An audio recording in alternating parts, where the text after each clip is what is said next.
Greetings, cozy knights. Lower your swords and rest by the fire. Tonight, we journey through the deepest unsolved mysteries buried inside the world of Skyrim.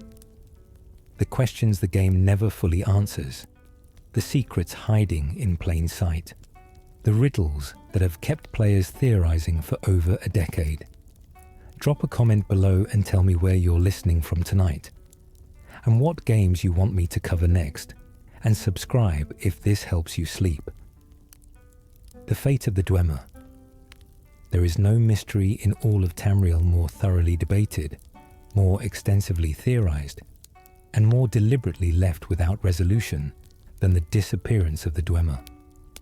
These were a civilization of deeply ancient people, methodical, brilliant, and utterly indifferent to the gods that other races revered.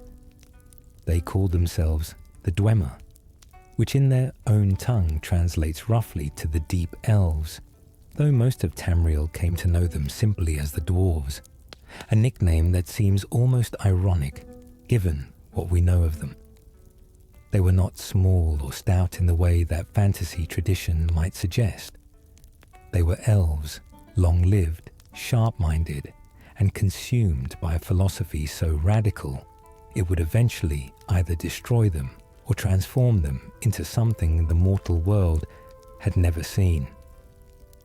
To understand their disappearance, you first have to understand what the Dwemer believed. While other elven races built their spiritual lives around the worship of the Aedra and Daedra, the divine forces that shaped the world, the Dwemer rejected all of it. They were, in the truest sense, atheists in a world where the gods were provably real, and not passive atheists, not simply people who doubted. The Dwemer were aggressively philosophical about their disbelief. They studied the nature of the divine the same way a scientist might study a rock formation, with cold detachment and the clear intention of eventually mastering what they examined. To them, the gods were simply phenomena that had not yet been adequately explained, and they intended to explain them. This philosophy drove their greatest and most catastrophic experiment. Beneath the surface of Vardenfell, in the Red Mountain of Morrowind, the Dwemer discovered a fragment of something almost incomprehensibly ancient. They called it the Heart of Lorkhan. And according to the creation myths of several cultures across Tamriel, Lorkhan was the god responsible for tricking or convincing the other divine beings to sacrifice their own power and immortality to create the mortal world. The heart was supposedly all that remained of Lorkhan after he was killed by the other gods. As punishment for that trick, it had fallen to earth, buried itself in the volcanic rock beneath Red Mountain, and pulsed there for untold ages. Raw divine power with no body to inhabit. The Dwemer did not worship it. They intended to use it. Their chief, tonal architect, a figure named Kagrenak, designed a set of tools, 3 instruments named Keening, Sunder, and Wraithguard, specifically engineered to interact with the heart. Kagrenak's documented goal, as laid out in his own writing and pieced together from the accounts that survive, was to use the heart's energy to construct a new god of their own making, a massive brass golem called the Numidium, which would be powered by the heart of Lorkhan and serve as the instrument of the Dwemer's ascension. Whether that ascension meant literally becoming divine, achieving immortality, or something else entirely is a question that even the surviving scholarship cannot cleanly resolve. What we know is that in the most audacious step imaginable, Kagrenak intended to harness the power of a god's own heart and use it to elevate his people beyond the mortal condition entirely. On a specific day that the calendar records as the First Era, year 700, Kagrenak struck the heart with his tools, and every Dwemer on the face of Nirn vanished simultaneously. What happened in that moment is the central question. Every single Dwemer, not just those in Vardenfell, not just those near the experiment, but every Dwemer everywhere on the continent, disappeared in the same instant. Soldiers mid-battle, scholars in their libraries, children playing in underground corridors, every single one of them gone, leaving behind their automatons still grinding away at their tasks, their cities intact, their meals sometimes still on the table. The silence they left behind was absolute and total. The most widely accepted theory, supported by much of the in-game scholarship, is that the experiment worked, but in a way that was either catastrophically misunderstood or that carried consequences Kagrenac never anticipated. The soul of every Dwemer may have been fused together and merged with the heart, not transformed into a god exactly, but absorbed into the divine energy of Lorcan in a way that made them something beyond mortal comprehension. They would not be dead in any conventional sense. They would not be alive in any conventional sense. They would simply be other, existing in a state that has no name in mortal language, woven into the fabric of reality itself. This interpretation draws heavily from a conversation you can have in the game with a very specific character, Yagrum Bargun. He is, as far as anyone in Tamriel knows, the last living Dwemer. He survived the disappearance because he was outside the known world at the time, traveling in oblivion, exploring the realms of the Daedric princes, which placed him outside the sphere of whatever happened when Kagrenac struck the heart. When he returned, his people were gone.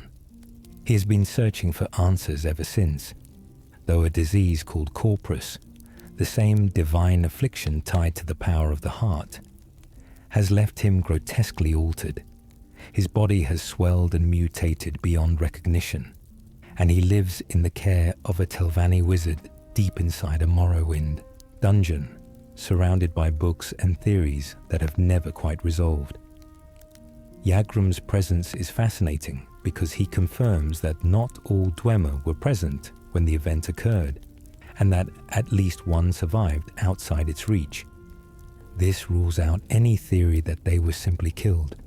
A being who was absent survived with no ill effects. It also confirms that the disappearance was instantaneous and total, which points towards something affecting the collective soul of the entire race, rather than a physical event with a physical cause. But there are stranger threads to pull.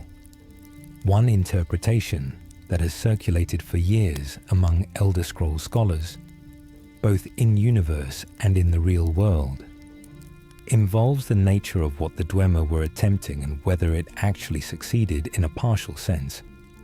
The heart of Lorcan, after all, continued to exist and continued to pulse with power long after the Dwemer vanished. Their tools could still interact with it.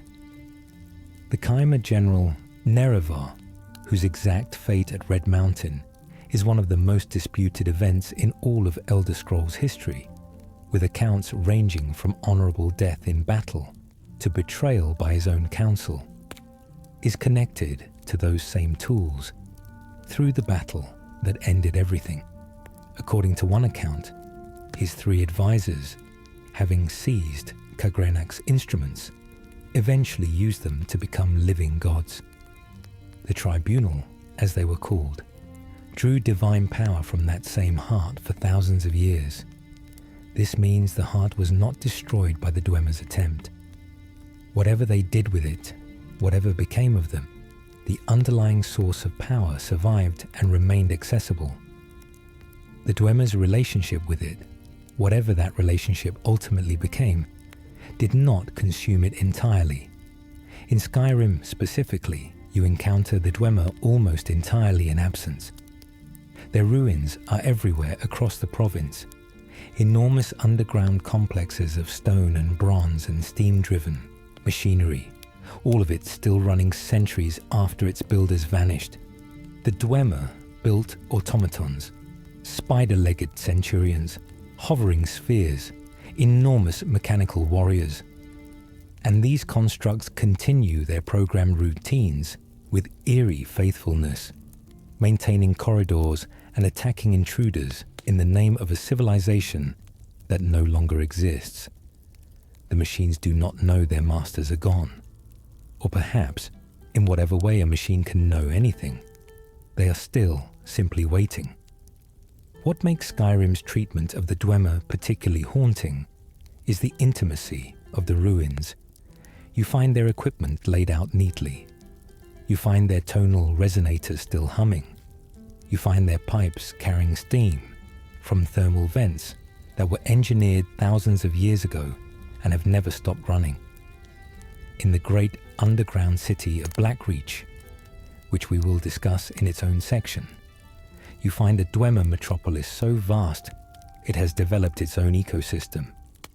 Glowing mushrooms, underground rivers, Falmer settlements in the ruins of Dwemer homes, and somewhere down in that deep place, a great resonator called the Tower of Mezark still functions, still receives and interprets Dwemer frequencies, still responds to the right sequence of commands as if Kagranak himself might return any moment to check on it.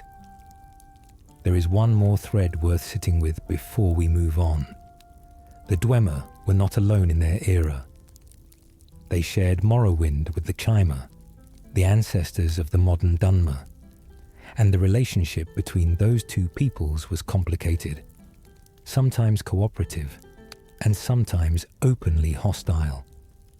The Chimer were deeply devout, worshipping their own ancestral spirits, and they viewed the Dwemer's rejection of the divine with a mixture of contempt and unease.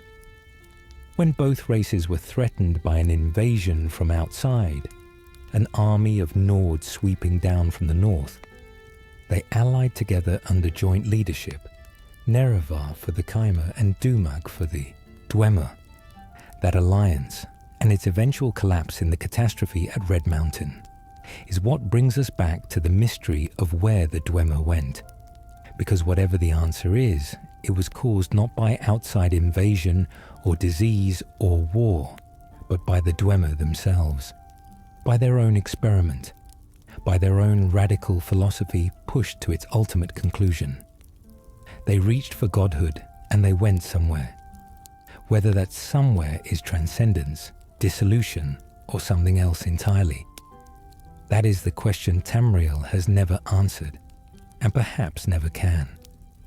There is a deeper philosophical dimension to this mystery that bears extended attention. The Dwemer's disappearance forces a question not just about where they went, but about whether what they attempted was even meaningful in the terms they understood it.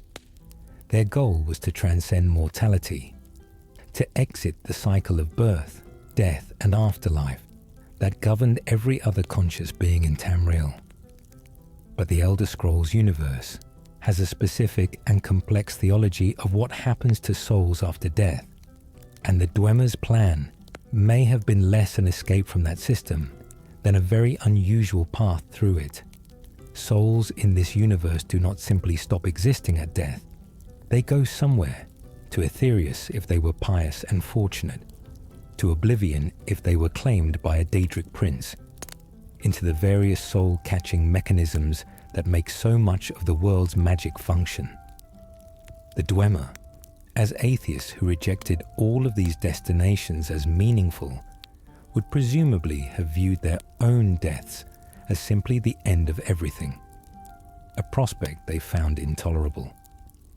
Their entire civilization was motivated, at some fundamental level, by the refusal to accept that condition. The Heart of Lorcan offered something different. Not simply a longer life or a more comfortable afterlife, but a genuine exit from the system. The chance to become something that operated outside the normal rules entirely. Whether you call that godhood or simply a different mode of existence, it represented the fulfillment of a philosophical project that the Dwemer had been building toward for centuries. And perhaps they achieved it. The evidence from Yagrum's survival suggests the mechanism was real. something genuinely happened that affected every Dwemer simultaneously and affected only Dwemer.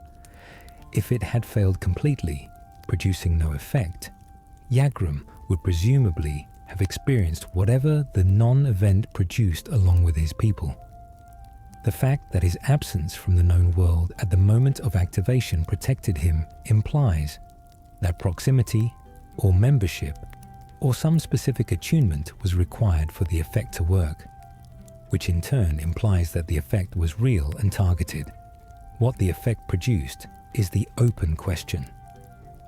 The optimistic reading is that the Dwemer's merged consciousness exists somewhere in the fabric of Nirn, in the heart's resonance, in the tonal frequencies their architecture still produces in the particular quality of the silence inside their ruins, which many NPCs across multiple Elder Scrolls games have described as feeling distinctly different from ordinary silence.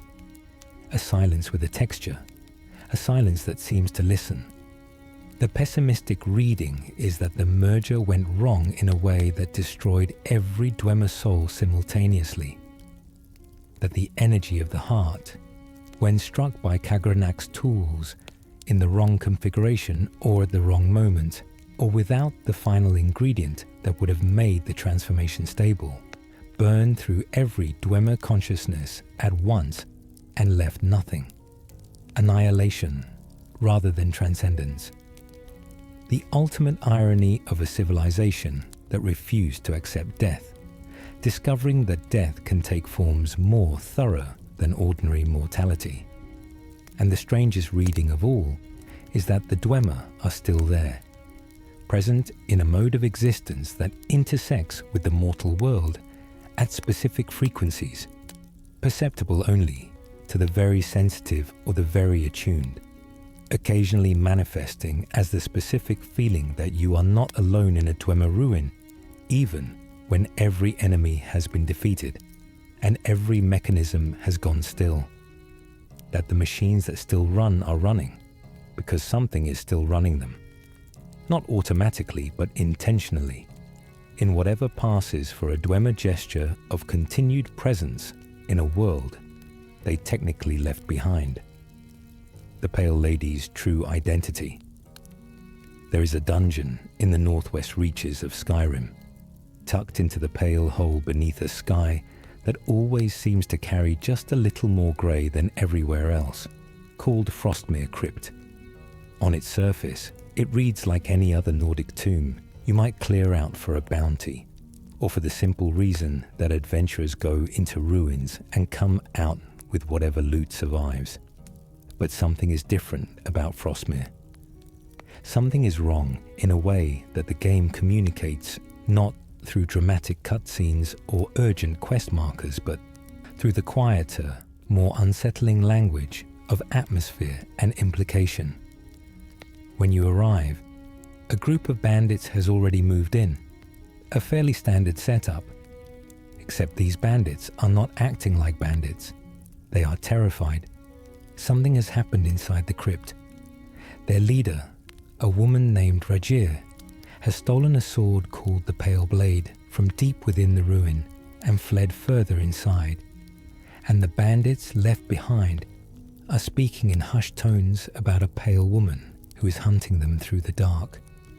They are not exaggerating for effect. They are genuinely frightened. And that is remarkable, because these are people who make their living through violence and have presumably seen most of what Skyrim's wilderness can produce. When you descend into the crypt yourself, you find evidence of this fear everywhere. Bandits dead in circumstances that suggest pursuit, caught alone in corridors, dragged away from their bedrolls. And then, in the deepest chamber, in a forest of softly glowing trees that somehow grows beneath the earth in a pocket of perpetual pale light, you encounter her, the Pale Lady herself. She is a wraith. That is the game's technical classification. But she is not like other wraiths in the game's world. She is unique to this location.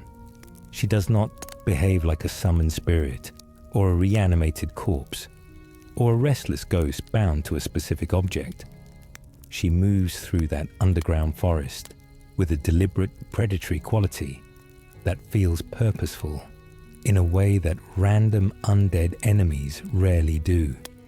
Her appearance, a spectral white figure, almost translucent, moving through trees that should not exist this far underground, is one of the genuinely unnerving images in a game that is not typically trying to frighten you, and then you kill her because this is Skyrim, and that is what you do, and the dungeon is resolved.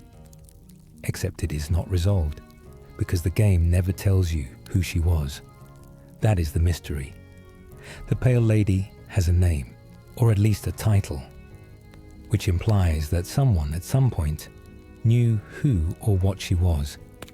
Names like that are not accidents in Elder Scrolls lore. The game's world is built by writers who chose specific words carefully, and the Pale Lady carries the weight of legend, of something that has been feared and spoken of long enough to have accumulated a title with genuine menace. It suggests that people told stories about her, that she had a reputation, that those bandits who moved into Frostmere and heard whispers about the Pale Lady from local Nord tradition understood, at least partially, what they were walking into. But the game gives you nothing else. No journal that names her, no dialogue that explains her origin, no ancient inscription that describes what happened in that chamber before you arrived. The forest itself, that impossible garden of luminous underground trees surrounding her dwelling, goes unexplained. What are those trees? How do they grow here? Did she create them? Or did she choose this place because they were already here? Is that forest a remnant of something that existed before the crypt was built over it? Or is it a manifestation of her own nature? One of the most compelling threads centers on the Pale Blade itself. The sword that Rajir stole is clearly significant. The Pale Lady's reaction to its theft was immediate and violent. She began hunting everyone in the crypt the moment it was removed from wherever it had been kept. The sword is her anchor in some way. It is possible, drawing from what Elder Scrolls lore tells us about the relationship between spirits and physical objects, that the Pale Lady's presence in that crypt is bound to the blade, that she is not haunting the location itself, but the weapon, and she follows it. This opens up a range of questions about her origin. If the sword is her anchor, then she was almost certainly a living person once, someone with a deep connection to that weapon. The blade itself is old. Its enchantment is ice-based, consistent with ancient Nordic magical traditions, which places its likely origin in the Merethic, or early First Era, the age when Nords were still the dominant power across Skyrim, and their burial traditions were at their most elaborate. A warrior of significant status in that period might have been interred with their most prized weapon. If the ritual went wrong, if something disrupted the proper passage of their soul, they could have remained behind, not fully passed on, not fully present, but hovering in the space between life and death, tethered to the object that carried the most of their identity. There is another angle that some players have explored in depth. The forest in Frostmere Crypt is unlike any other natural feature found underground in Skyrim. Blackreach, as mentioned, has its own ecosystem, but that ecosystem developed over centuries in a space that was designed by the Dwemer to accommodate it. The trees around the Pale Lady have no such explanation. They appear to be thriving, healthy, drawing sustenance from no visible light source, growing from soil that should not support them. Some of these trees bear a faint resemblance to the luminous flora found in certain Daedric realms, particularly those associated with Daedric princes who take an interest in nature or death. This raises the possibility that the Pale Lady is not simply a Nordic ghost. her connection to that underground forest, the specific quality of her appearance, paler and more ethereal than the typical spirit the game presents as a wraith, could suggest something that has been transformed by prolonged proximity to a thin place between the mortal world and oblivion.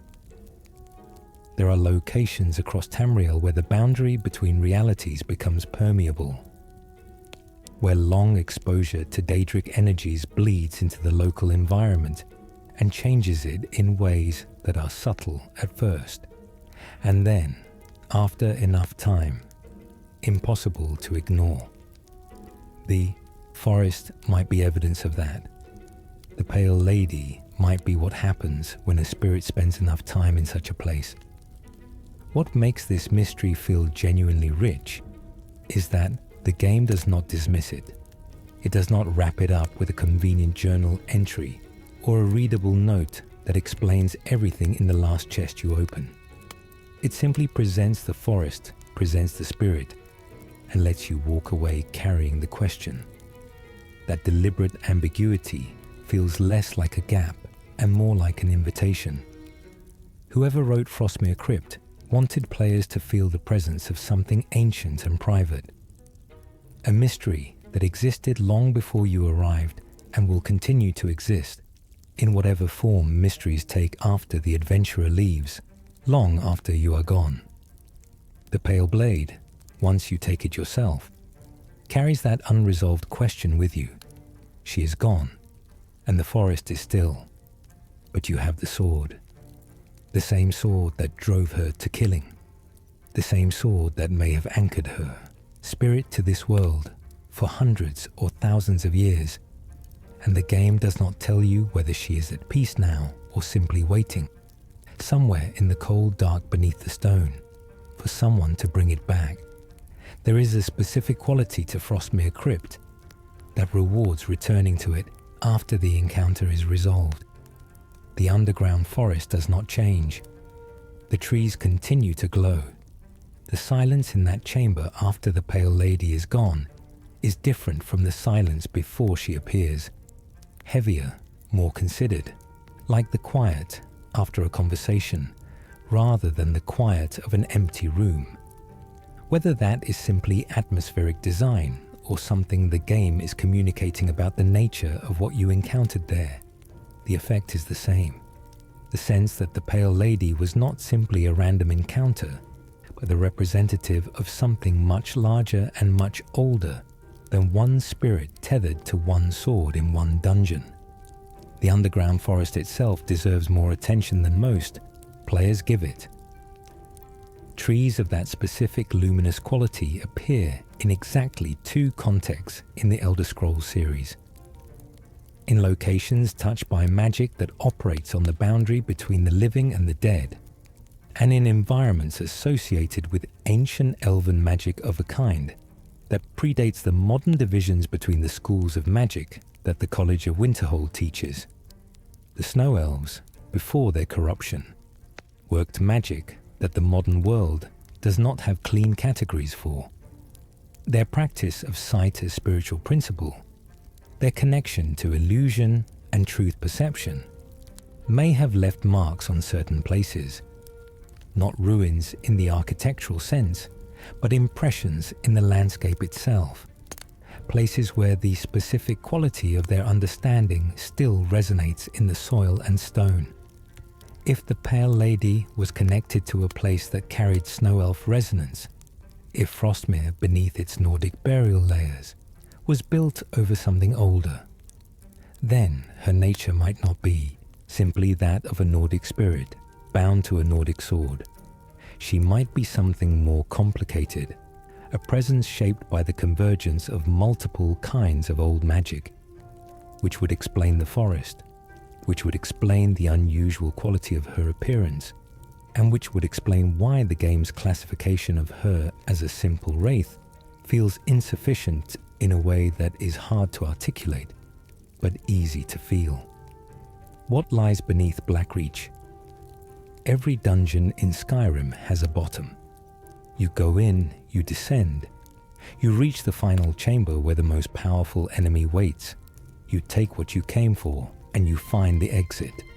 This is the grammar of exploration in the game, and it is deeply satisfying precisely because of its clarity. But Blackreach violates that grammar in a way that takes a moment to fully register, and when it does register, the effect is quietly profound. Blackreach is not a dungeon. It is a city, a dead city, underground, built by the Dwemer in the enormous cavern that exists beneath a significant portion of northern Skyrim. You access it through 3 separate surface towers, Alftand, Ralbar, and Mzinchileft. But those towers are not entrances to Blackreach so much as they are descents to a transit system that eventually deposits you into the cavern itself.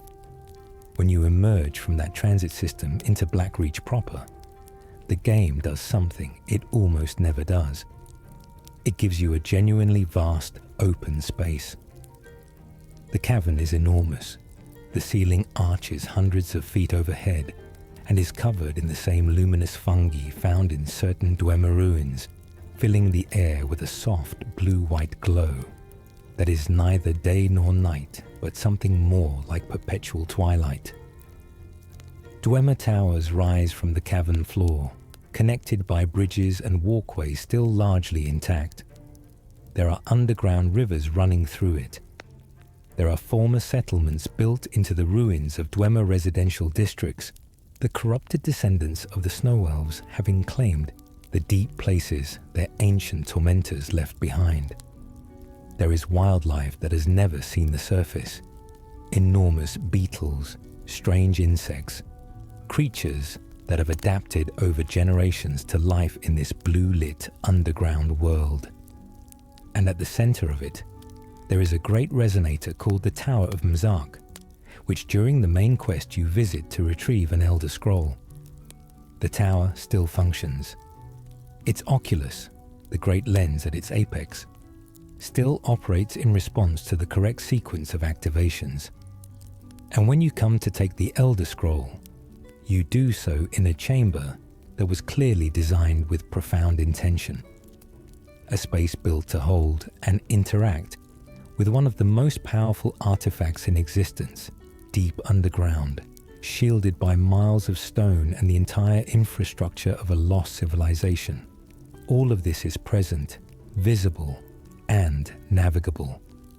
But Blackreach still hides something the game never fully explains, and it is hiding it in the one place you cannot go, beneath. When you look at the geography of Blackreach, you notice several things that do not entirely add up.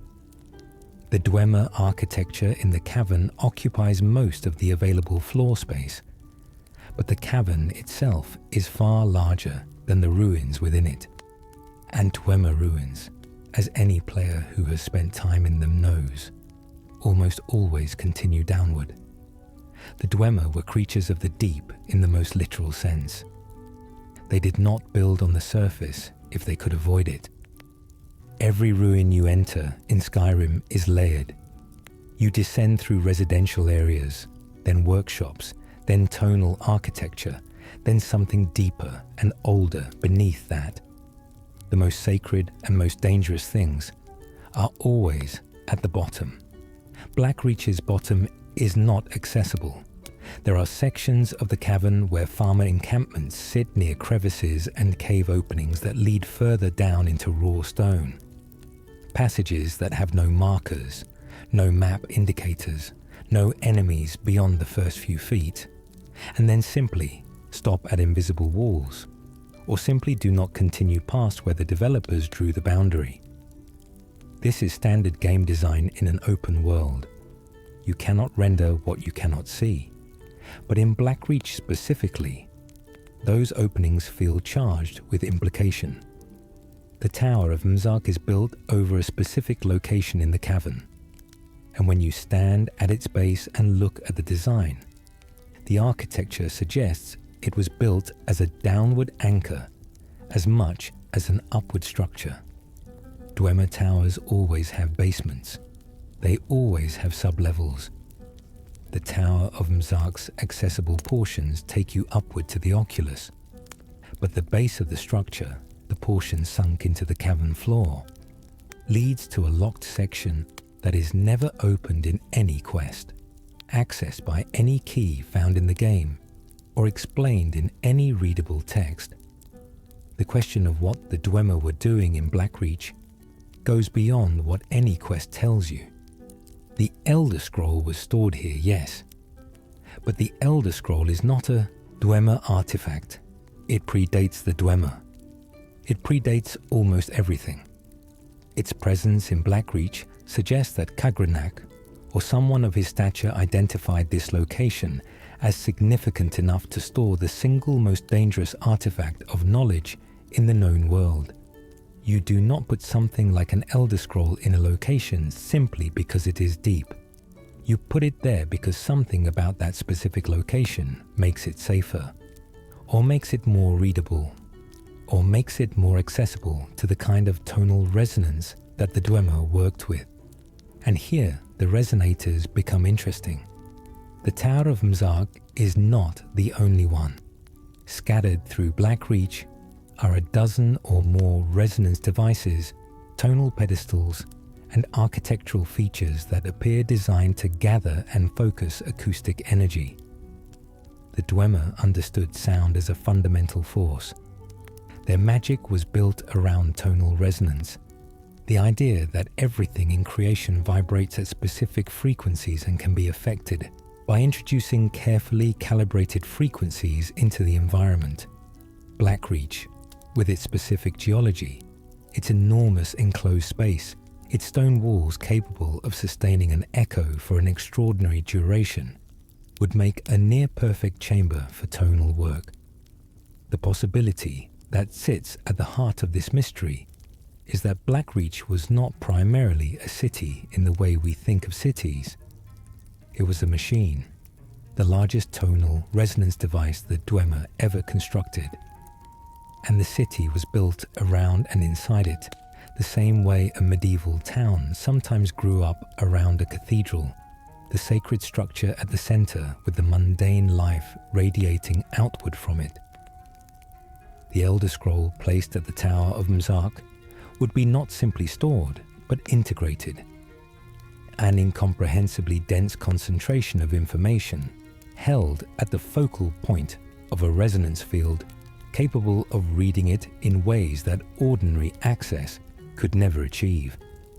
The question of what the Dwemer were doing in Blackreach goes beyond what any quest tells you. The Elder Scroll was stored here, yes. But the Elder Scroll is not a Dwemer artifact. It predates the Dwemer. It predates almost everything. Its presence in Blackreach suggests that Kagrenak, or someone of his stature, identified this location as significant enough to store the single most dangerous artifact of knowledge in the known world. You do not put something like an Elder Scroll in a location simply because it is deep. You put it there because something about that specific location makes it safer, or makes it more readable, or makes it more accessible to the kind of tonal resonance that the Dwemer worked with. And here the resonators become interesting. The Tower of Mzark is not the only one.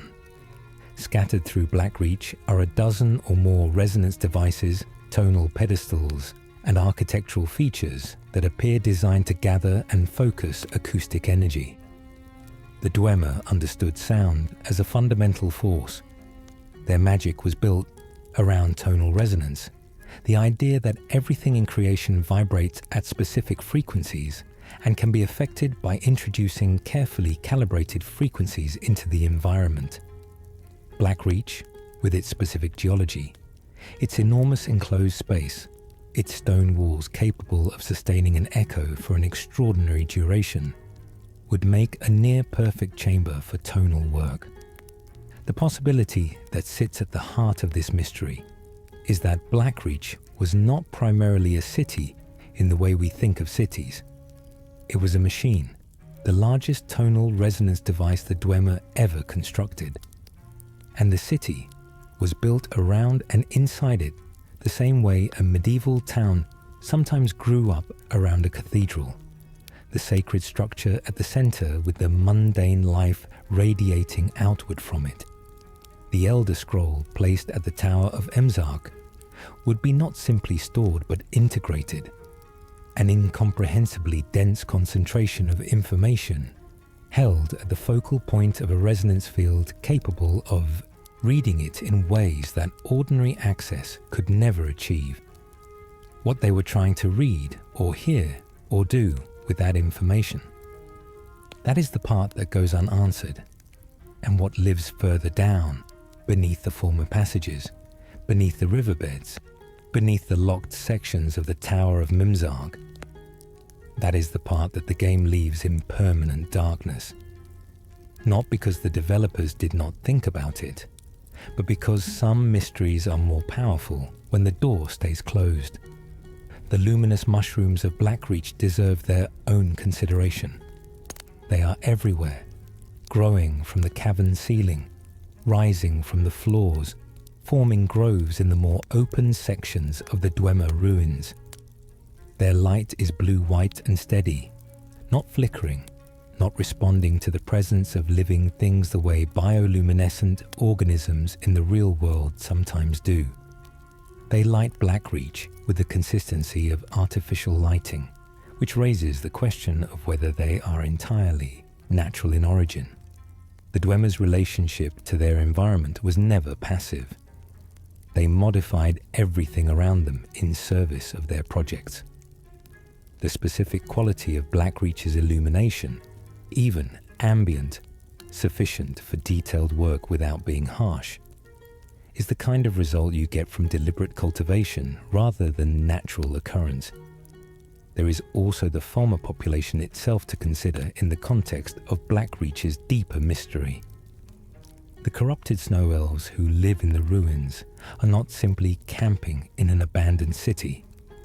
They have established territories, maintained certain sections of the Dwemer architecture more carefully than others, and organize themselves in ways that suggest a relationship with Blackreach that goes beyond simple opportunistic habitation. They cluster around certain resonance devices. Their most significant encampments are located at intersections in the cavern's layout that correspond to what appear to be nodal points in whatever the Dwemer's acoustic architecture was designed to achieve. Whether they are drawn there because some residual Dwemer-created stimulus affect them, or whether their centuries of living in this space have given them an instinctive sensitivity to its architecture, they have arranged themselves in a pattern that mirrors the Dwemer's original design more closely than random settlement would produce. The Secret of Rorikstead. Rorikstead is a small farming village on the western edge of Whiterun Hold, unremarkable at first glance. It has a few houses, an inn, some crops, and the usual assortment of residents who exchange pleasantries and go about their routines. If you travel through it early in the game, you might buy some food, pick up a miscellaneous quest or two, and move on without giving it much thought. But Rorikstead rewards extended attention with one of the most quietly unsettling clusters of details in all of Skyrim. And when you start pulling on the threads, they lead somewhere that the game refuses to fully name. The first strange thing is the crops. Rorikstead sits on terrain that is, by every geological and meteorological standard the game establishes, genuinely poor farmland. The region is cold, the growing season is short. The soil in that part of Whiterun Hold is thin and rocky. Other settlements in similar conditions struggle constantly with food supply. Rorikstead, by contrast, has been described by multiple characters across the game as unusually, almost inexplicably prosperous in its agriculture. The crops are abundant, the harvests are reliable. The village has been thriving for generations despite conditions that should produce marginal yields at best. The second strange thing is the children, or rather, the absence of children who should logically exist. Rorikstead has been a stable community for a very long time by the game's own account, and the residents are adults with no apparent family connections to the village's past. The children who are present, Eric's father Moralki is one example, are connected to fairly recent arrivals. The older established lines of the village seem to produce no children that survive or remain. Residents make vague comments about hard times in the past, about years when things were difficult, about decisions that were made for the good of the community. None of them are specific. All of them are slightly evasive. The third strange thing is Joan Manette. He is a healer who lives in Rorikstead, an old Breton man who presents himself as a simple country physician, tending to the health of the farming community. His presence is entirely benign on the surface, but if you look at what he is actually doing in the village, something shifts. He is teaching a young girl named Sissel magic, secretly, without her father's knowledge. He is watching another girl named Britta, the sister of Sissel, with what appears to be clinical interest. He is measuring something. He asks questions about the girls that go slightly beyond what a country doctor needs to know. And his own background, when you try to trace it, is deliberately thin. He came from somewhere. He has been here for a while. He does not have the clearly defined history that most NPCs in Skyrim carry with them. The name Joan Manette, for anyone who has read deeply into Elder Scrolls lore, carries a specific resonance.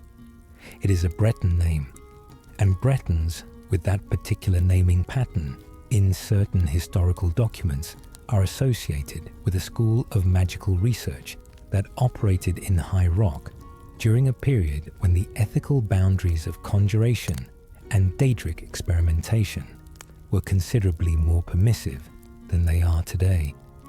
When you put these elements together, the inexplicable agricultural prosperity, the demographic strangeness of the community, the presence of a secretive Breton mage carefully monitoring local children, the evasive comments about hard times and difficult decisions, a picture begins to form that the game never explicitly draws, but carefully implies. The strongest piece of physical evidence is inside Joan Manette's own quarters, a copy of a book called Spirit of the Daedra, which discusses how Daedric princes interact with mortal souls and the nature of their deals with living beings. It is, notably, one of only 2 or 3 copies of this specific book found anywhere in Skyrim. One is at the College of Winterhold, and another is in Apocrypha, the realm of Atmora. For a country healer to possess it, and to keep it tucked away rather than displayed, is precisely the kind of detail the game places without comment and trusts you to notice. And then there are the soul gems. Every house in Rorikstead contains them. Not 1 or 2, not coincidental clutter. They are distributed across the homes with a consistency that suggests regular use rather than incidental accumulation. Soul gems are the mechanism by which souls are captured and stored. Their presence in a farming village, in every building, asks to be explained by something. The Daedric prince most often associated with this kind of theory, based on the specific combination of soul harvesting, bargaining, and the corruption of prosperity through hidden cost, is Clavicus Vile, the prince of wishes and deals, whose gifts always carry a hidden price. A deal for fertile land in exchange for something the village cannot openly name would be exactly the kind of arrangement Clavicus Vile's documented history suggests he would make and enjoy maintaining indefinitely. Whether Joan Manette is actively facilitating that arrangement, whether he is training Sissel to eventually take his place in it, whether Rorik himself knows the full nature of what the village's prosperity rests on, none of this is confirmed. The game shows you the pieces and leaves the assembly to you. What makes Rorikstead so effective as a mystery is that the game never breaks. No, character confesses. No book lays it out plainly. No quest takes you to a hidden basement where the evidence is undeniable. The village simply sits there, prosperous and slightly wrong, under a sky that is just as grey as everywhere else in the hold, with crops that grow just a little too well, and an old man who watches the children just a little too carefully. And if you leave without asking the right questions, it all looks completely ordinary. The Secret of Rorikstead is the kind of secret that depends on no one talking about it. And in Skyrim, that is the most durable kind of secret there is. The geography of Rorikstead adds another layer. It sits in a stretch of Whiterun hold that has no particular strategic value. No proximity to trade routes important enough to explain sustained prosperity. No mineral resources. No water features that would make agriculture unusually productive. The hold's capital, Whiterun, is far enough away that the Jarl's administration provides minimal, direct support. Rorikstead has everything it needs, and nothing that should produce what it has, which is the signature quality of a place that is thriving through means that cannot be discussed openly. Eric, the farm boy in Rorikstead, who dreams of becoming an adventurer, is the character the game uses to personalize the village and make it feel human, rather than simply eerie. His father Moralki runs the inn with genuine warmth. The family dynamics feel real, feel earned, feel like the kind of quiet domestic tension that any community of honest farmers might produce. This is deliberate. The game places the most sympathetically drawn characters in Rorikstead, specifically to complicate the village's darker implications. You like these people. You want them to be innocent. And because you want them to be innocent, you do not push on the questions that would make them less so. Moralki's concern about Eric, his desire to keep his son safe on the farm, rather than sending him out adventuring, takes on a different quality in the context of Rorikstead's possible history. A father who knows what his village is, who knows what it has paid for its prosperity, who has watched the patterns of the community across decades, might have very specific reasons for wanting his son to stay close. The dangers of Skyrim's wilderness are real, but they are legible. Bandits, wolves, dragons. The danger Moralki might be protecting Eric from could be one he cannot name, without unraveling everything the village depends on. The crops themselves, when you look at them closely enough, are a specific variety suited to cold climates. But even accounting for the best adapted strains, the yield is implausible for the conditions. The Nords of the region know this. They remark on it in the carefully ambiguous way that people remark on things they have decided not to examine directly. Rorikstead has been lucky. Rorikstead has always been lucky. The phrasing carries the particular quality of a community-wide agreement to use a word that everyone present knows is not quite the right word. The corruption of the Falmer. The Falmer are among the most disturbing creatures in Skyrim, and not for the reason that might seem immediately obvious.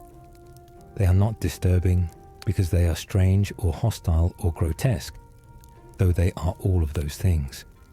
They are disturbing because of what they used to be, because the Falmer are not a creature that evolved in the dark or was created by malevolent forces for a specific purpose.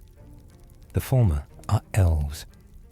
Ancient elves, possibly the most ancient elves in the history of Tamriel, who were systematically destroyed by the civilization that was supposed to protect them. And what you encounter in the ruins of Blackreach and the depths of Dwemer excavations is the end result of that destruction playing out across thousands of years. Their original name was the Snow Elves. They were called the Falmer by the Nords who encountered them in the Merethic era, when the earliest human settlers from the continent of Atmora crossed the Sea of Ghosts and landed on Skyrim's northern shores. The relationship between those early Nords and the Snow Elves was, by every account that survives, catastrophic. The Nords were aggressive colonizers, pushing into territory that the Snow Elves had inhabited for millennia. The Snow Elves resisted, sometimes violently, and the resulting conflict culminated in the Night of Tears, a devastating Snow Elf assault on the early Nordic settlement of Sartel that killed almost everyone inside. The Nords did not forget. Their response, under the leadership of their greatest early king, Isgramor, was genocidal in intent and nearly genocidal in execution. Isgramor returned from Atmora with 500 companions, the legendary 500 companions, and launched a war of extermination against the Snow Elves that drove them from their surface homes, destroyed their cities, killed their warriors, and shattered whatever civilization they had built. By the time the Nordic expansion was complete, the Snow Elves, as a recognizable cultural and political entity, had ceased to exist.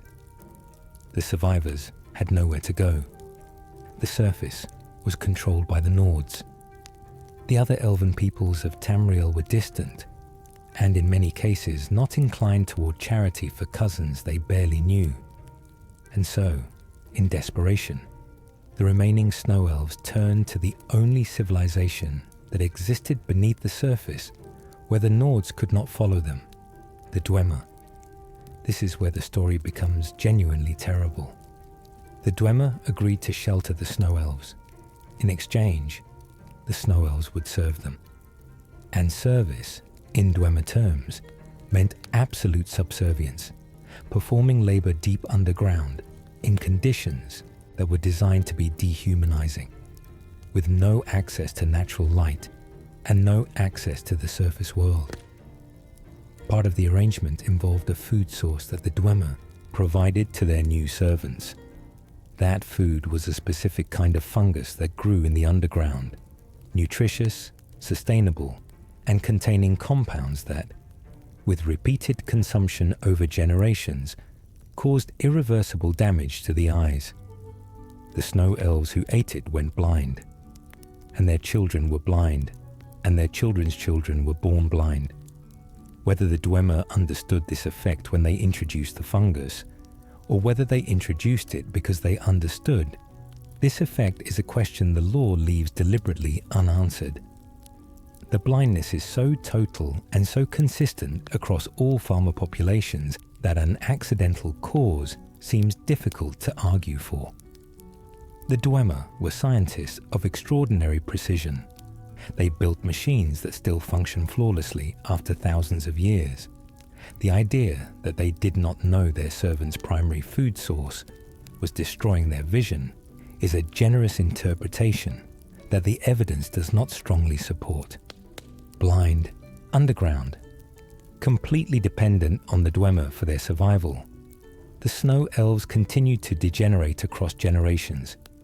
They lost their language, they lost their culture, they lost their architecture and their magic and their oral traditions. They lost the refined, philosophically sophisticated civilization that had preceded the Nordic wars. What you encounter in Skyrim's deepest ruins, the Falmer, the hunched, snapping, almost animalistic creatures attacking from ambush in the dark, are the result of thousands of years of this. They are the grandchildren of a cultured, ancient people, reduced to this condition by deliberate and sustained effort. What the game does with this history is remarkable in its restraint. You encounter the Falmer as enemies, and they function as enemies. They attack you, they are dangerous, they guard territory you need to pass through. The game does not stop to make you feel bad about fighting them. It does not interrupt the dungeon to deliver a moral lecture. But it has placed in various locations the evidence of what they were. Knight Paladin Gelebor, a Snow Elf who survived the Dwemer's corruption by hiding in a different sanctuary, is perhaps the single most important NPC for understanding this history. He is in Dawnguard. He is ancient, calm, sorrowing, and he will tell you exactly what happened to his people if you ask. And then there are the Falmer themselves, moving through the ruins, and you notice, if you're paying attention, that they still build. Not with the refinement of their ancestors, not with any beauty or cultural continuity, but with functional purpose. They construct crude shelters. They create tools. They maintain something recognizable from a certain distance. As communal organization, they are not mindless. They have been reduced as far as a civilization can be reduced without losing the last thread of sentience, and they are still holding that thread. Whether the Falmer can be restored is a question Gelibor himself has wondered about for thousands of years. He believes it might be possible, given enough time and the right conditions. The game does not show you what those conditions would look like. It simply leaves the Falmer where they are, in the dark, carrying the weight of everything that was done to them. And it leaves you to decide what you think about the civilization that did it to them. A civilization whose ruins you have been looting cheerfully since the first hour of the game. Knight Paladin Gelibor is the single most tragic figure in Skyrim's roster of tragic figures. And that is a meaningful distinction in a game that is full of them. He's been waiting in his sanctuary, a pocket of preserved Oriel worship frozen in time while the world changed utterly outside its walls, for thousands of years, sustained by his faith and by whatever attenuated connection to the divine that faith maintains. He has not seen another uncorrupted snow elf in all that time. He does not know whether any others survived. He tends his way shrine and performs his rituals and hopes, and the game presents this not as insanity or fanaticism, but as a kind of terrible faithfulness. He kept his post. He did his duty, and everything he was doing his duty for ceased to exist long ago. His attitude toward the corrupted Falmer is the most heartbreaking element of his characterization. He refers to them as his brothers, the other priests and worshippers who came to the sanctuary and were not preserved as he was, and he mourns them as losses even as he acknowledges that what wanders the passages of the inner sanctum is no longer recognizably related to what they once were. He cannot bring himself to call them enemies. He cannot bring himself to call them by their new name, the Falmer. To him, they are snow elves who have been lost, and the grief of that loss is still present in every sentence he speaks about them. The Dwemer's responsibility for this condition, when examined directly, is damning in ways that the game's cheerful looting of Dwemer ruins never quite requires you to confront. Every piece of Dwemer technology you collect, every centurion you defeat, every puzzle you solve in the elegant corridors of their ruins, all of it is the work of a civilization that did this, that took a people who had been beaten into desperation by the Nords, who asked for protection and survival, and turned them into blind, subhuman laborers through the deliberate administration of a corrupting substance. The Dwemer's brilliance and their atrocity are inseparable. The aesthetic pleasure of their ruins is built on the same intellectual tradition that produced one of the most thorough dehumanizations in the history of a continent that has seen many.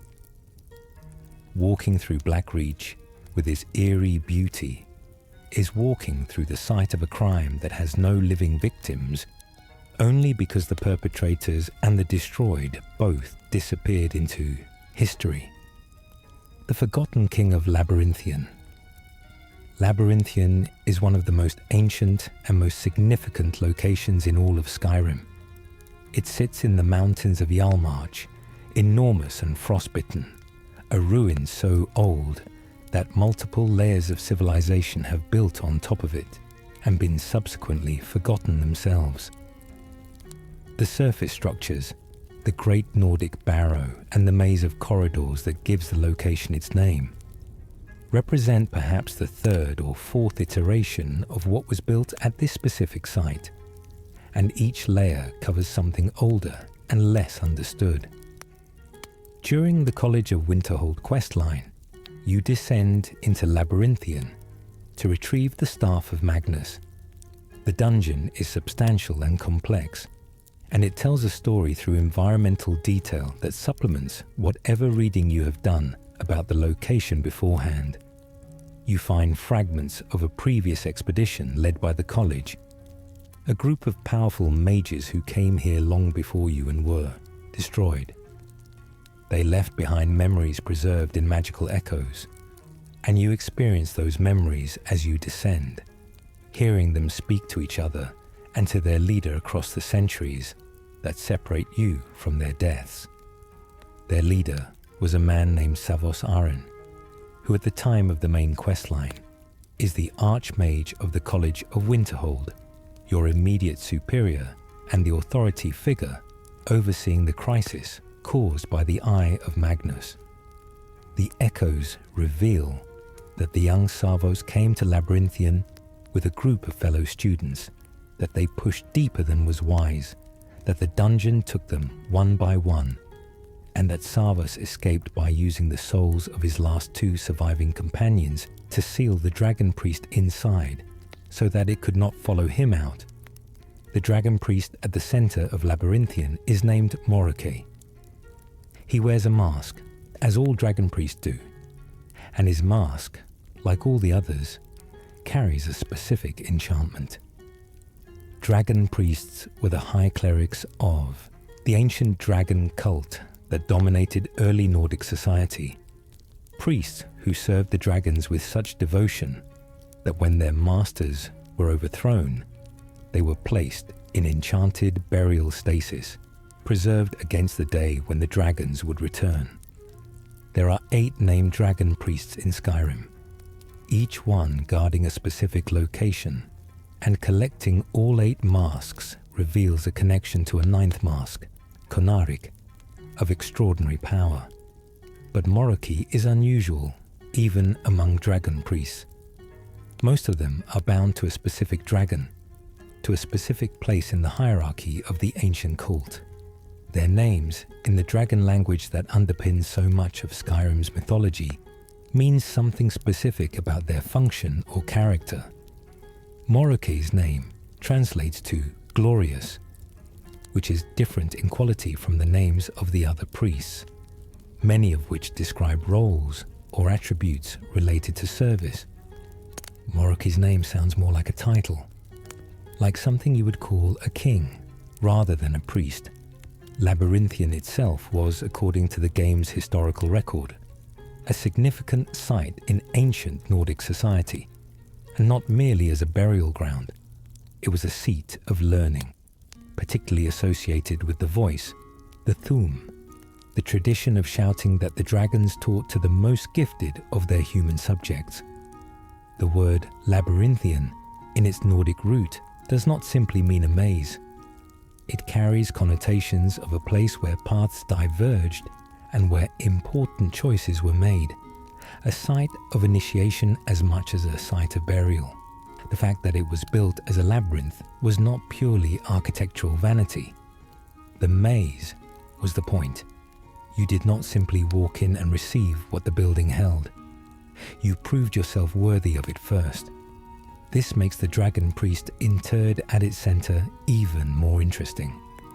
If Labyrinthian was a place of training and testing and significant choosing, then the priest buried there was buried not simply to protect a treasure, but to stand as the final guardian of whatever the labyrinth was designed to protect.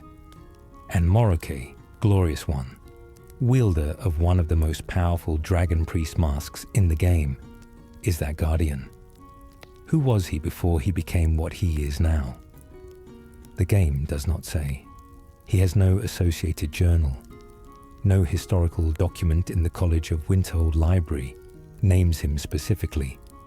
No character in the game offers a biographical account of Morike before his entombment. He exists in the lore as a gap, a presence of enormous implied history with no supporting context. And the name, Glorious, hung there in the dragon tongue above the absence of explanation, makes the gap feel like a deliberate withholding rather than an oversight. There is something worth sitting with in the specific shout Labyrinthian's word wall teaches: slow time. Not a shout about destruction or dominion, but one about existing outside the ordinary flow of causality, perceiving and acting in the spaces between moments that other beings cannot access. For a ruin built as a labyrinth, a place whose function was always about choice and navigation, and the moment where paths diverge, slow time carries a resonance that extends beyond the tactical. Based on what we know about how the dragon priests were positioned across Skyrim, with their specific locations and associated shouts forming a kind of distributed record of the ancient world's priorities, the choice to place slow time here, in the seat of the dragon cult's power, guarded by the one called Glorious, feels deliberate in ways that the game does not explain. What we do know from documented sources is that after his death in the Dragon War, Morokei's power was judged so exceptional that priests of Kine were assigned to maintain 4 sacred fires at Labyrinthian for generations, binding him with ongoing ritual rather than simply sealing him in stone. He was, according to the historical text, the danger of Morokei, a being that could only be killed by the voice of a dragon itself. He was not simply dangerous. He was a specific, sustained problem that the world after the Dragon War had to actively manage across centuries. The effort required to keep him contained tells you something about what he was. The name he carries, Glorious, suggests something about what others saw in him when he was alive. What exactly that was, and whether those two facts are connected in ways the surviving record cannot bridge, is the question that echoes through the empty corridors long after you take his mask and leave. The college never recovers the full history of Labyrinthian. You retrieve the staff of Magnus and leave. The dungeon remains. And Morokei, whatever he was, whatever the title Glorious was meant to honor, remains in the record only as the enemy you fought, in the deepest chamber of a very old place. His story is frozen as the mask that carries his name. The magical echoes left behind by Savos Aren's expedition are worth considering carefully in this context. Those preserved memories show a group of young mages making decisions that get each of them killed one by one. And they show Savos Aren making the final decision that saves his own life at the cost of his last 2 companions, their souls bound to seal Morokei's chamber so that he cannot escape. For decades afterward, Savos lived with that choice.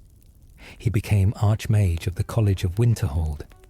He ran an institution dedicated to the responsible and ethical use of magic.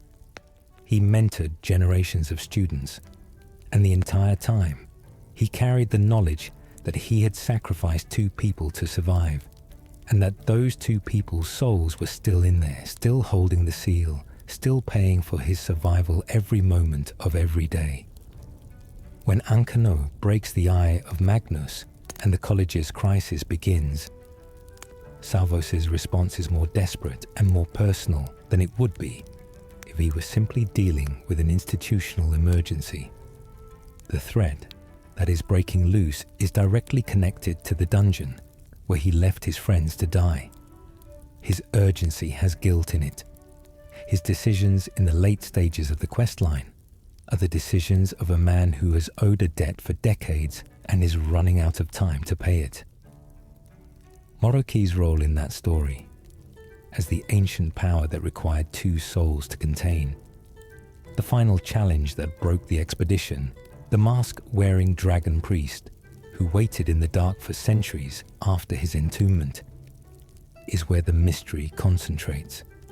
because Moroki chose to be inside that chamber.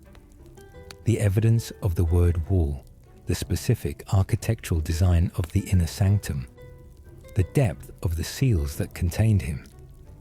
All of it points toward a dragon priest who was not simply imprisoned, but who committed to a location and a purpose. He is not struggling to escape in the way that restless Draga typically are. He is guarding. And when the seal fails, and you finally encounter him, his magical attacks are not desperate, not chaotic. They are measured and precise. The aggression of something that has been still for a very long time and is now returning to a purpose it never abandoned. What purpose? That is what the game does not tell you. What was glorious Moroki protecting in Labyrinthian with such tenacity that he accepted enchanted stasis to maintain the vigil indefinitely? The Staff of Magnus was there, yes, but the staff postdates Moroki's era by a considerable margin. It was placed in Labyrinthian after his time, not before.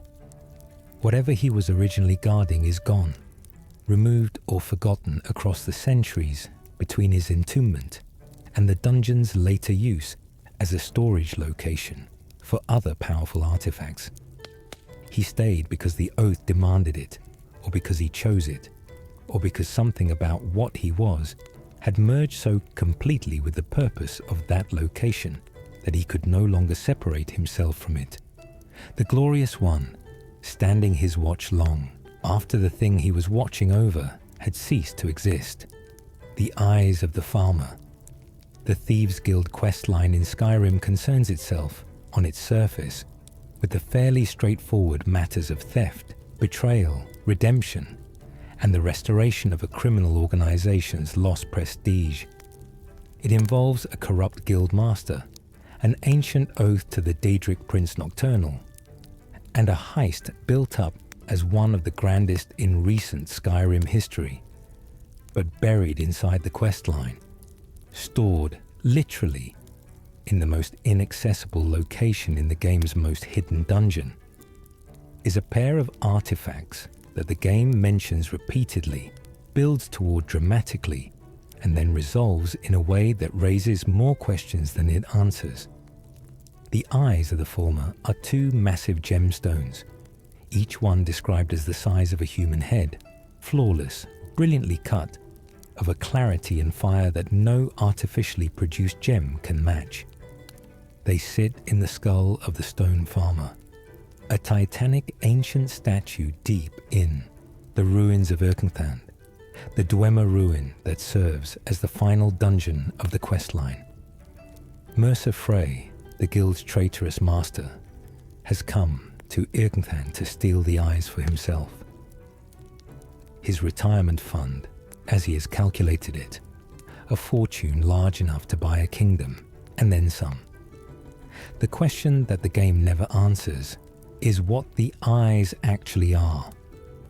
Not in the sense of their monetary value, which is established and substantial, but in the sense of their origin and their nature. These are not simply large, beautiful gems. They are placed inside a Dwemer statue of a Falmer, a representation of one of the snow elves in their pre-corruption form, rendered in Dwemer stone at a scale that dwarfs everything else in the chamber, its blind stone eyes replaced with these gems. The significance of that placement is enormous. The Dwemer built nothing without intention. Every architectural decision in their ruins is purposeful. A statue of this scale in this location, with these specific objects held in its eye sockets, was meant to mean something. The Falmer and the Dwemer had the specific relationship already discussed. The Dwemer reduced the snow elves to servitude and corrupted them across generations. The idea that the Dwemer would commission a monumental statue depicting a snow elf in its uncorrupted form is strange in that context. If the Dwemer viewed the snow elves as useful labor to be managed and degraded, why memorialize them? Why create an image of the snow elves as they were before the corruption, with their sight intact, implied by the placement of the jewels in the eye sockets. One possibility is that the statue is not a tribute, but a trophy. The Dwemer preserving an image of what they destroyed, as a record of their own power and the transformation they engineered. The gemstones in the eye sockets would, in this reading, be a kind of commentary. The Snow Elves' sight taken from them and preserved in these perfect, brilliant stones as a monument to the Dwemer's mastery over the race they enslaved. But another possibility exists, and it is the one that sits more uncomfortably. The Snow Elves, before their corruption, were accomplished practitioners of magic, particularly the School of Illusion, which centers on manipulating perception, light, and the experience of seeing. Some scholars of the Elder Scrolls' accumulated lore have noted that Snow Elf magical tradition placed particular emphasis on the idea of sight as a spiritual quality, not merely a physical one. To see clearly in their tradition was not simply to have functional eyes, it was to perceive truth. The word of power associated with the Eye of Magnus, the central artifact of the College of Winterhold questline, carries thematic resonance with this concept. If sight carried spiritual significance in Snow Elf culture, then the eyes of the Falmer may be something more than Dwemer gemstones of extraordinary quality. They may be Snow Elf artifacts of an entirely different nature, preserved inside the Dwemer statue for reasons that have nothing to do with trophy keeping, and everything to do with whatever the Dwemer took from the Snow Elves beyond their physical vision. Something was lost when the Snow Elves went blind, and it was not only their ability to navigate the world.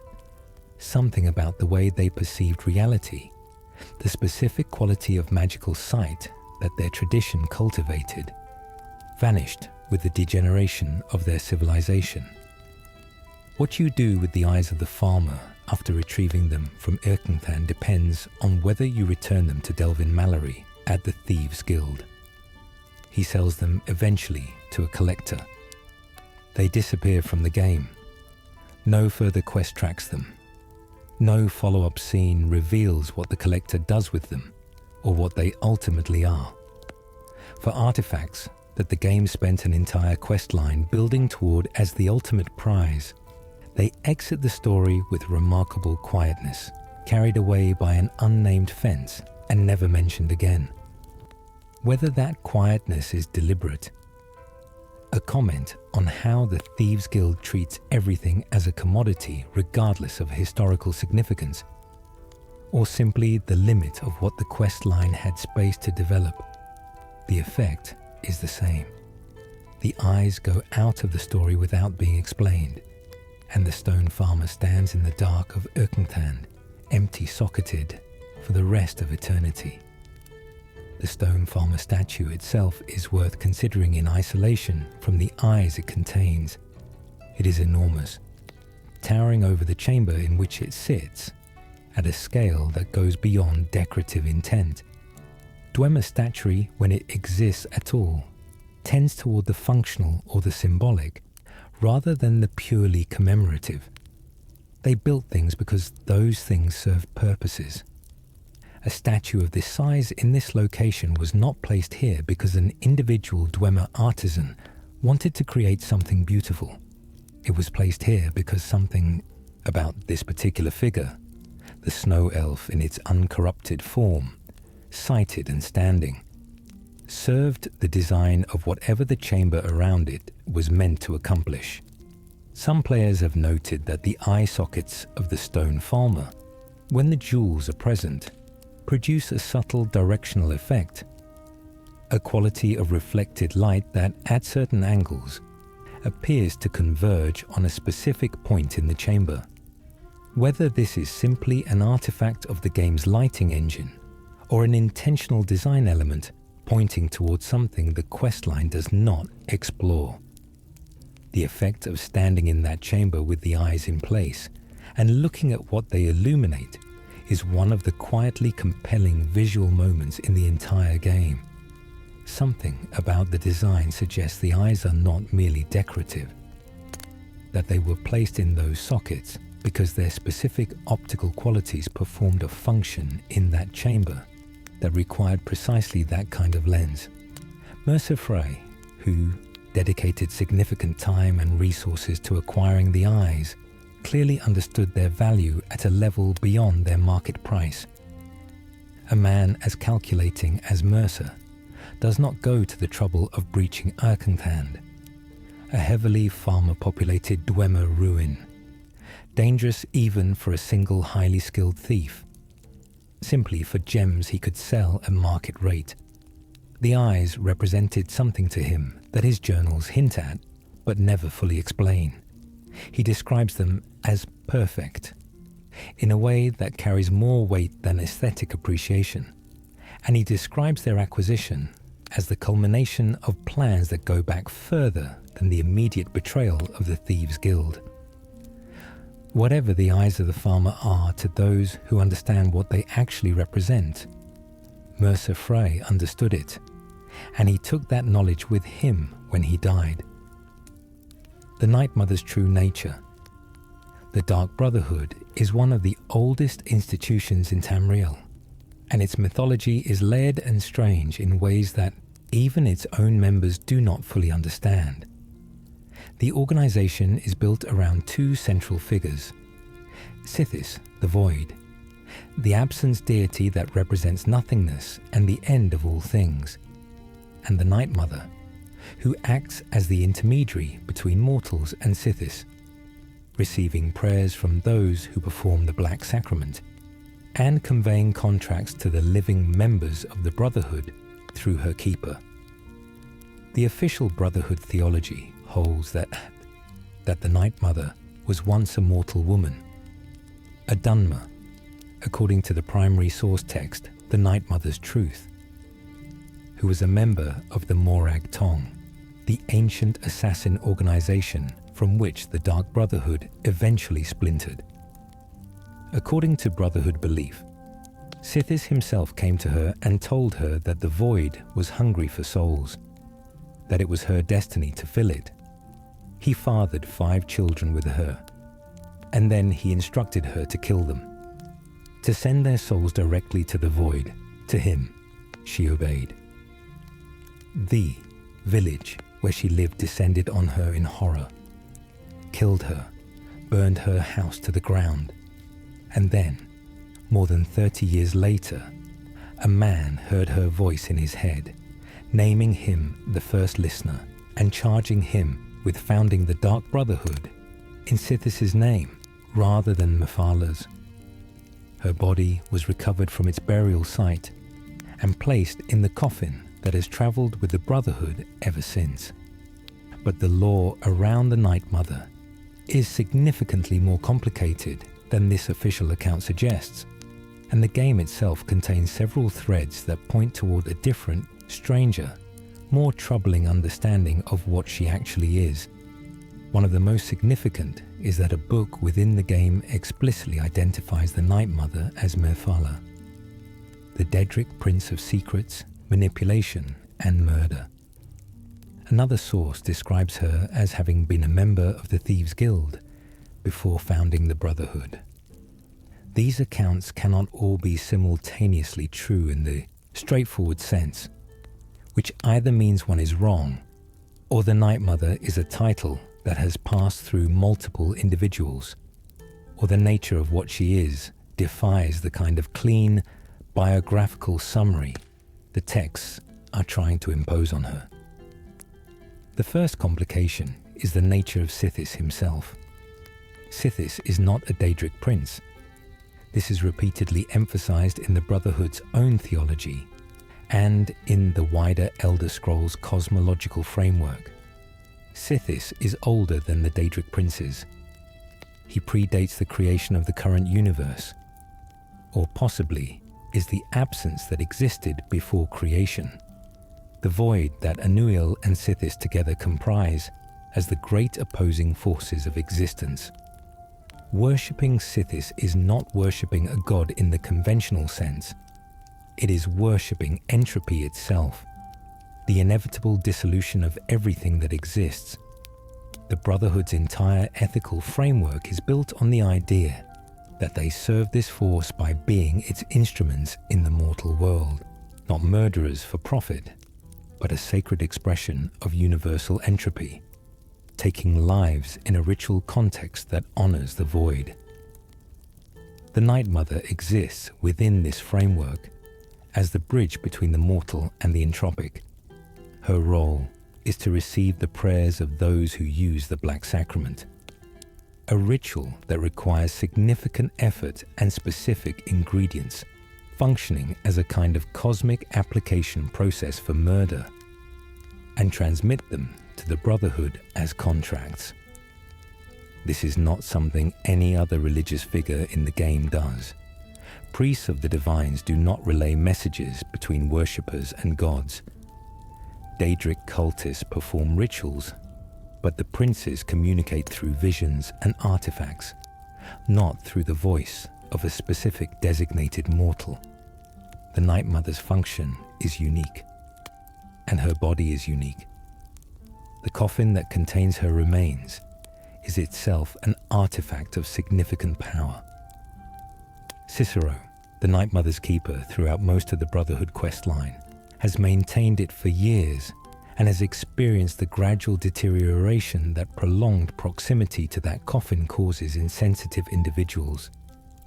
The Night Mother does not simply speak through whoever is assigned to listen. She speaks through the listener, a specific individual whom she chooses, who must be chosen, who cannot be appointed by the Brotherhood leadership without her cooperation. The listener hears her voice directly, not in dreams or visions, but in clear, present, fully articulate speech. What does it mean for a corpse to speak? The theological answer within the Brotherhood is that the Night Mother's soul is tethered to her body by the specific nature of her relationship with Sithis, maintained in a state that is not life and not the standard afterlife, but something purpose-built for her function. She is not undead in the conventional sense, not a Draga, not a vampire, not a raised corpse. She is something the game's classification system does not have a category for. There are hints in various texts found throughout Skyrim and its DLC that the Night Mother predates the Dark Brotherhood as it currently exists. References to her appear in documents that are older than the Brotherhood's own founding mythology, and those references are not always consistent with the official theology. In some of them, the Night Mother is associated not with Sithis directly, but with a related concept, an earlier understanding of the void as something that was not simply the end of things, but also their origin. Before creation, there was void. The Night Mother, in this interpretation, is not Sithis's bride in the romantic sense, but his manifestation in the mortal world, a piece of the void made flesh, present in the mortal plane for purposes that the Brotherhood's theology has simply never been sophisticated enough to fully account for. This reading gains weight from the way the Night Mother behaves during the Dawnguard questline's tangential references to the Ideal Masters, entities who exist in a soul cairn that is distinct from both Oblivion and the standard afterlife, beings who are defined by their collection and use of souls, in ways that blur the line between worship and exploitation. The Night Mother's children, in the official theology, had their souls given to Sithis. The Ideal Masters are also in the business of souls given to external powers by specific arrangements. Whether there is a connection is not stated, but the thematic overlap is present. What the game leaves unresolved is whether the Night Mother is, as she presents herself, the bride of Sithis faithfully serving the Brotherhood from beyond death, or something much stranger, much older, and much less bound by the theological framework her own organization has constructed around her. She is, at minimum, an entity who has survived in an active, communicating state for an extraordinarily long time in a body that should not support activity of any kind. The Brotherhood does not question this. The Brotherhood does not have the tools to question it. And the Night Mother, if she has opinions about the accuracy of her own mythology, has never chosen to share them. The specific text of her communications, the contracts she conveys, the guidance she provides, the authority she projects, carries an interesting characteristic that players who pay close attention may notice. She speaks with absolute certainty. Not the certainty of someone with strong opinions, but the certainty of someone for whom the framework of uncertainty simply does not apply. She does not express doubt. She does not phrase her instructions as interpretations of Sithis' will. She phrases them as direct statements of what is to be done, as though the question of whether Sithis actually endorses any given contract is one she finds simply irrelevant. This raises the question of whose authority the Night Mother actually represents. She claims to speak for Sithis. The Brotherhood accepts this claim because it is built into their founding mythology, and because questioning it would destabilize everything the organization rests on. But Sithis, as noted, is not a communicative deity in the way that the Daedric princes are communicative. They speak directly to their followers through visions and Daedric artifacts and in-person manifestations. Sithis, the void, the entropy principle, the absence. How does it communicate preference? Through what mechanism does it convey contracts for individual mortals to a mummified corpse in a traveling coffin? The Night Mother's answer implicitly is through her. She is the mechanism. She is the translation layer between the formless principle of entropy and the structured operational requirements of a functioning assassination guild. And that translation layer, over centuries of operation, may have developed its own agenda that is distinct from, or at least not purely reducible to, whatever Sithis' entropic will actually requires. A translator who has been translating long enough eventually shapes the meaning they convey. The Night Mother has been shaping the Dark Brotherhood's operational doctrine for longer than any other single influence in its history. Cicero's devotion to her is the game's most sustained examination of what it costs to be in close proximity to whatever she actually is. He has been her keeper for decades. He talks to her constantly. He laughs, weeps, performs his jester routines in her honor. He is clearly not entirely well, and the game encourages you to read his psychological state as a result of isolation and the weight of his duties. But there is a more unsettling reading available, that prolonged direct contact with the Night Mother, with the specific kind of presence she maintains in that coffin, does something to the minds of those who attend her most closely. Not corruption in the Daedric sense, something more like being slowly tuned to a frequency that mortal minds were not designed to receive. The origins of the Dragon Break. Most of Skyrim's mysteries are located in specific places or attached to specific characters. The Dragon Break is different. It is a mystery that is built into the architecture of history itself, a category of event that the Elder Scrolls universe acknowledges, that multiple in-game texts describe, and that has implications for how time and causality work in this fictional universe that are genuinely difficult to think about without the narrative starting to blur at the edges. A Dragon Break is, in the Elder Scrolls cosmological framework, a period during which linear time stops functioning correctly. Time, in this universe, is not simply the forward march of cause and effect that we take for granted in reality. Time is sustained by the existence and activity of Akatosh, the dragon god of time, the chief of the 8 divines, the deity whose specific divine portfolio is the ordering and continuation of history. When something disrupts Akatosh's influence sufficiently, time does not simply pause.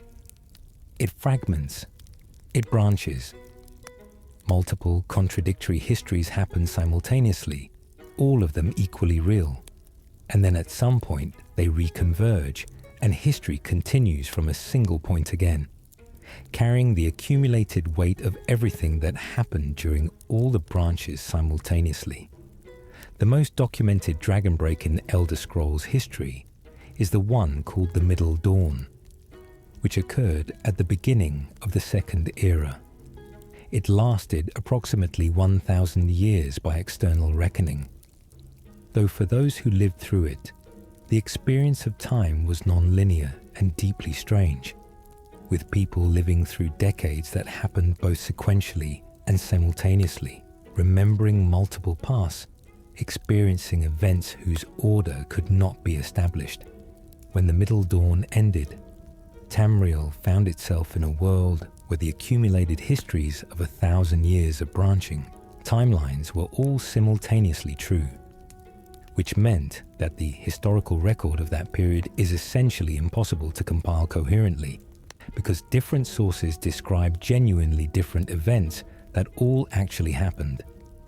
Skyrim references the Dragon Break in a specific way through the history of Tiber Septim, the man who became the god Talos, the most recent addition to the divine pantheon and the center of the religious controversy driving the civil war. The question of how exactly Tiber Septim became divine is complicated by the fact that it may have happened during a dragon break, or may have caused one, depending on which account you read. The Talos mistake is a scholarly text that describes the moment of his apotheosis as a moment when multiple historical possibilities collapsed into one, which is precisely the language used to describe the reconvergence at the end of a dragon break. In Skyrim specifically, the dragon break becomes relevant to your own story in ways that the game leaves largely unexplored. The return of the dragons that were supposed to be definitively dead, whose resurrection through Alduin's power should not be possible under the normal rules of existence, is itself a kind of tear in the fabric of time.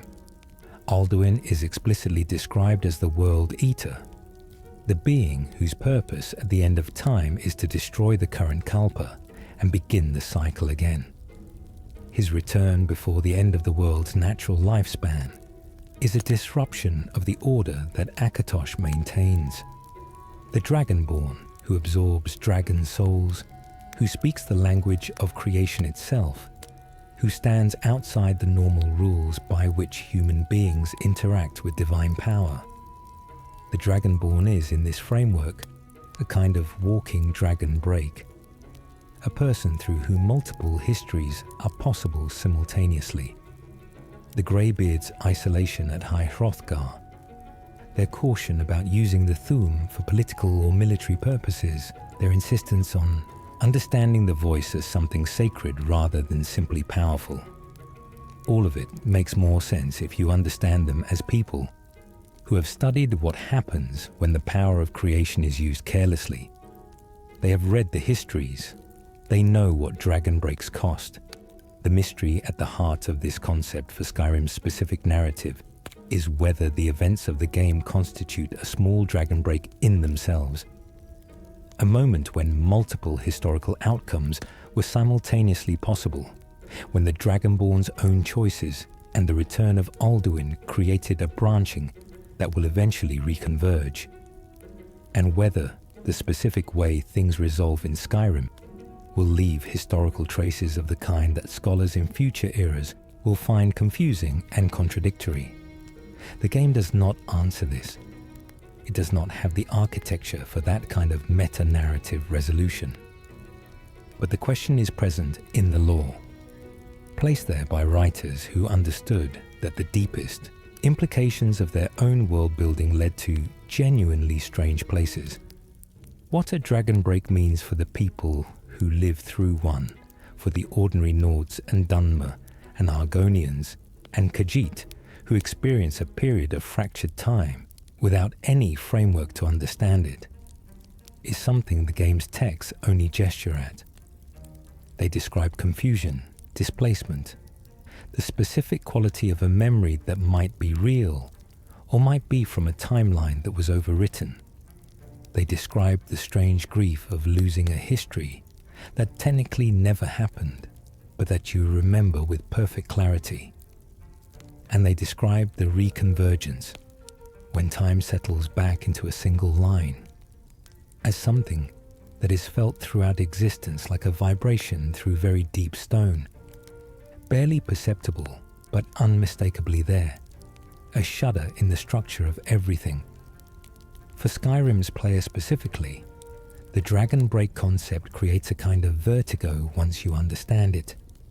The Dragonborn's power to absorb dragon souls is explicitly presented as unique, something that has not existed in a very long time, that the world's prophetic tradition has been anticipating. The machinery of that prophecy, the sequences of events that produce a Dragonborn at precisely the moment Alduin returns, the specific convergence of the Civil War and the Dragon Crisis and the return of Alduin. All of this happening simultaneously suggests a degree of coordination that exceeds ordinary historical coincidence. The Elder Scrolls series has, in previous games, shown that moments of maximum prophetic convergence are also moments of maximum temporal instability. The Oblivion Crisis, in which Merin's Dagon's invasion of Nirn was turned back, is retrospectively described in certain scholarly texts as having produced a dragon break adjacent period, a moment when multiple outcomes were simultaneously available, and the specific outcome that occurred was determined by choices made at a particular nexus of probability. The Dragonborn's own story, in which the fate of the world turns on the choices of a single individual who should not, by any normal probability, have developed the specific combination of abilities required to face Alduin. This is the narrative structure of a dragon break resolution. What history will say about the Skyrim era after the dust settles and the scholars of future eras begin to compile their accounts may carry the same contradictions and incompatibilities that characterize the Middle Dawn's historical record. Different sources may describe Alduin's defeat differently. The Dragonborn may appear in some as a hero of conventional means, and in others as something stranger, more theologically significant, more tied to the specific mechanisms of how time rights itself after disruption. The mystery is not just what dragon breaks are, but whether the game you just played is itself a record of one, and whether the clean, linear narrative it presents to you is the simplified reconvergence of a more complex reality that the mortal mind simply cannot hold all at once. The Mystery of Atmora. Every culture in Tamriel has its origin stories, and most of those stories eventually point north, to the continent of Atmora, the frozen landmass across the Sea of Ghosts from Skyrim's northern coast, from which the ancestors of the modern Nords sailed in the earliest recorded ages of history. Atmora is present in Skyrim's consciousness in ways both explicit and deeply buried. The companions trace their founding to Isgramor, who came from Atmora. The 500 companions, the great warriors who fought the snow elves and claimed Skyrim for humanity, came from Atmora. The earliest Nord legends, the ones the Nords in Skyrim tell their children, the ones inscribed on ancient word walls in the oldest tombs, are set partially or entirely in Atmora.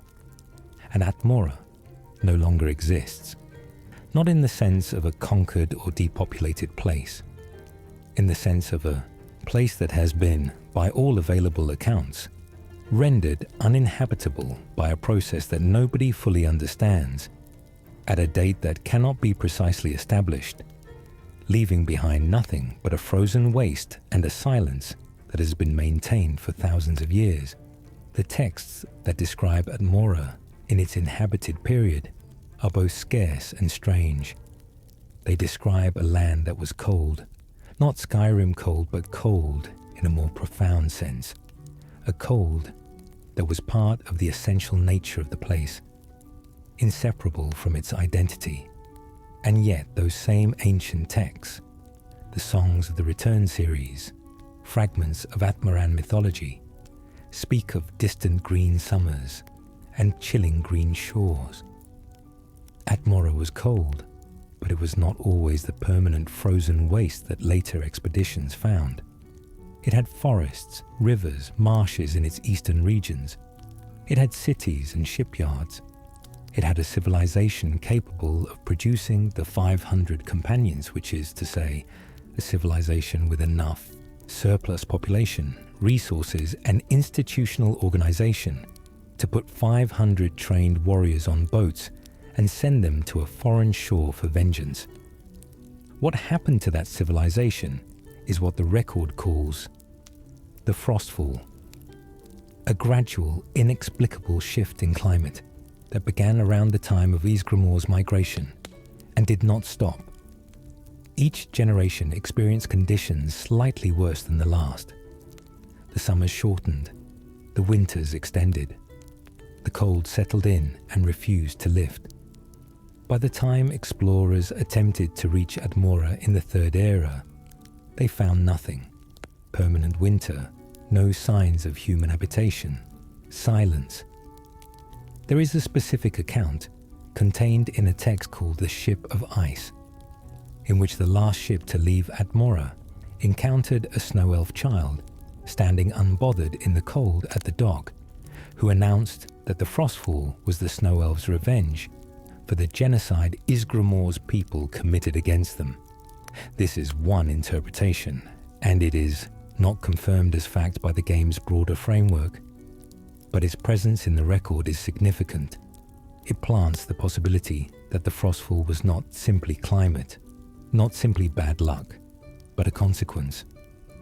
That Atmora paid for what its people did to the snow elves in a currency that took centuries to fully collect.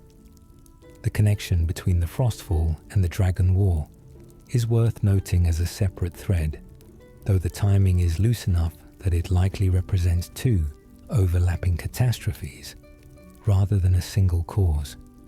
What the evidence does support clearly is that Atmora was dying from around the time the Nords first arrived in Skyrim, and that by the time any formal historical record could have tracked the process, it was too far advanced to reverse. Dragons in the Elder Scrolls universe are not merely large flying creatures with fire breath.